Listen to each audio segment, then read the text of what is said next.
السلام عليكم ورحمة الله وبركاته. الحمد لله وكفى وسلام على عباده الذين اصطفى أما بعد. عن أنس بن مالك رضي الله تعالى عنه قال قال رسول الله صلى الله عليه وسلم لا يؤمن أحدكم حتى أكون أحب إليه من والده وولده والناس أجمعين. সম্মানিত আমার দিনদার ইমানদার ভাইয়েরা, মুনিবের শুকরিয়া আদায় করে আজকের এই প্রোগ্রাম শুরু করতে যাচ্ছি। প্রিয় ভাইরা, একজন মানুষ, একজন মুসলমানের উপরে রাসূলুল্লাহ সাল্লাল্লাহু আলাইহি ওয়াসাল্লামের যে সমস্ত হক বা অধিকার সমূহ রয়েছে, তার একটি অন্যতম অধিকার বা অন্যতম একটি হক হলো রাসূলুল্লাহ সাল্লাল্লাহু আলাইহি ওয়াসাল্লামকে মহব্বত করা।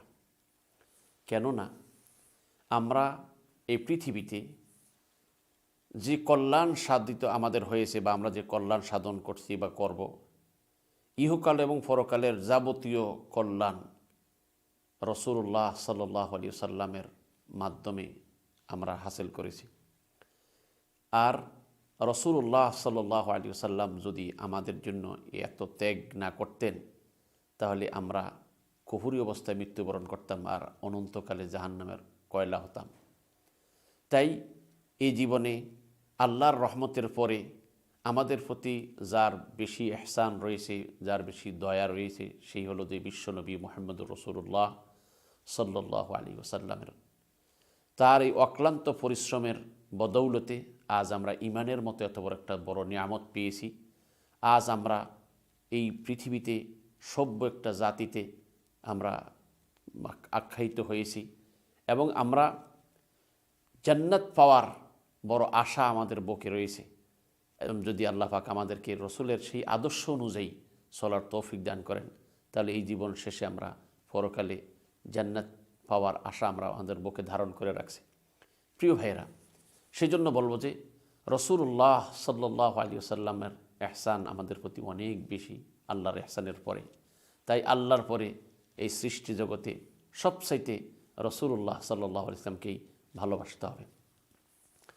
আরেকটা কথা আমাদের মনে রাখতে হবে, রাসূলুল্লাহ সাল্লাল্লাহু আলাইহি ওয়াসাল্লামের ভালোবাসার মানেটা কি?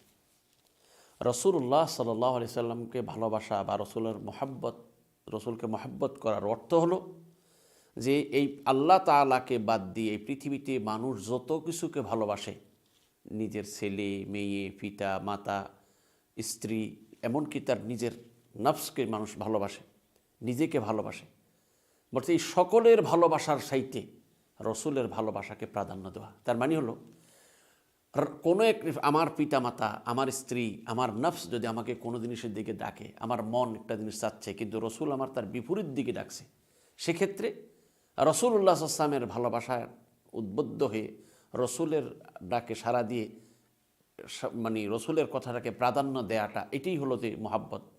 আর তার মানে কি, রাসূলুল্লাহ সাল্লাল্লাহু আলাইহি ওয়াসাল্লাম যে কাজটা করতে পারতেন সেটা যদি আমার নফসের বিপরীতেও হয়, আমার পিতামাতার দাবির বিপরীতেও হয়, তবু আমরা রসুলের কথাটাকে প্রাধান্য দিব, যেহেতু রসুল আমাদেরকে কল্যাণের দিকে আহ্বান করেন এবং অকল্যাণ থেকে আমাদেরকে ফিরানোর চেষ্টা করেছেন। এই জন্য এই পৃথিবীতে রাসূলুল্লাহ সাল্লাল্লাহু আলাইহি ওয়াসাল্লাম আমাদের জন্য যত কিছু কল্যাণময় বিষয় আছে সব বিষয়ে আমাদেরকে অবগত করে গেছেন এবং যত বিষয়ে যে যে ক্ষেত্রে যে যে কাজে আমাদের জন্য অকল্যাণ রয়েছে সব বিষয়ে আমাদেরকে সতর্ক করেছেন। তাই প্রত্যেকটা উম্মতের উপর রসুলের হক হলো যে মহামানব আমাদের জন্য এত ত্যাগ তিতিক্ষা স্বীকার করেছেন, সেই মহামানবকে মন প্রাণ দিয়ে ভালোবাসতে হবে। তারপরে রাসূলুল্লাহ সাল্লাল্লাহু আলাইহি ওয়াসাল্লামকে ভালোবাসা ব্যতীত কোনো ব্যক্তি ঈমানের পরিপূর্ণতায় পৌঁছতে পারবে না। আমি যে হাদিসটি আপনাদের সামনে পাঠ করেছি, হযরতে আনাস ইবনে মালিক রাদিয়াল্লাহু তাআলা বলতেছেন, রাসূলুল্লাহ সাল্লাল্লাহু আলাইহি ওয়াসাল্লাম বলেছেন, তোমরা ততক্ষণ পর্যন্ত পরিপূর্ণ ঈমানদার হতে পারবে না যতক্ষণ পর্যন্ত আমি নবী তোমাদের কাছে তোমাদের পিতা, তোমাদের সন্তান সন্ততি, এমনকি তোমাদের নিজের চাইতেও বেশি প্রিয় এবং সকল মানুষের চাইতে বেশি প্রিয় না হব।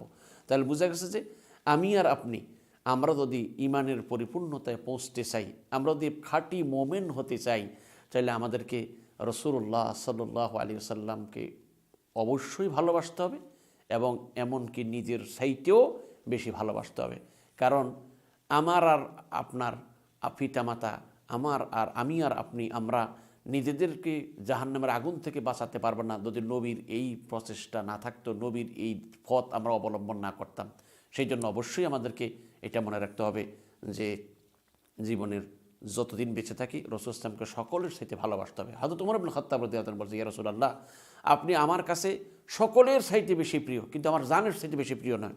হুজুর বলছে যে আমি আল্লাহর শপথ করে বলছি, তুমি এখনও পরিপূর্ণ ঈমানদার হতে পারোনি। কিছুক্ষণ পর বলছেন, ইয়া রাসূলুল্লাহ, আপনি আমার কাছে আমার জানের চাইতে বেশি প্রিয়।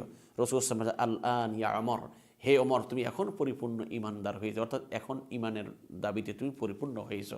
তাই আমি সকল ভাই বোনদেরকে বলবো, আমরা যে যেখানে থাকি, যে দেশে থাকি, আমাদের মনে রাখতে হবে রাসূলুল্লাহ সাল্লাল্লাহু আলাইহি সাল্লামকে আমাদের পরিবার পরিজন সকলের চাইতে বেশি ভালোবাসতে হবে এবং তার কথাকে সকলের কথার উপর প্রাধান্য দিতে হবে আল্লাহর কথার পরে। আল্লাহ আমাদেরকে কথাগুলো বুঝা এবং সেই অনুযায়ী বাকি জীবন গড়ার তৌফিক দান করুন। আমিন। ওয়া আখিরু দাওয়ানা আনিল হামদুলিল্লাহি রাব্বিল আলামিন। আসসালামু আলাইকুম ওয়া রাহমাতুল্লাহি ওয়া বারাকাতুহু।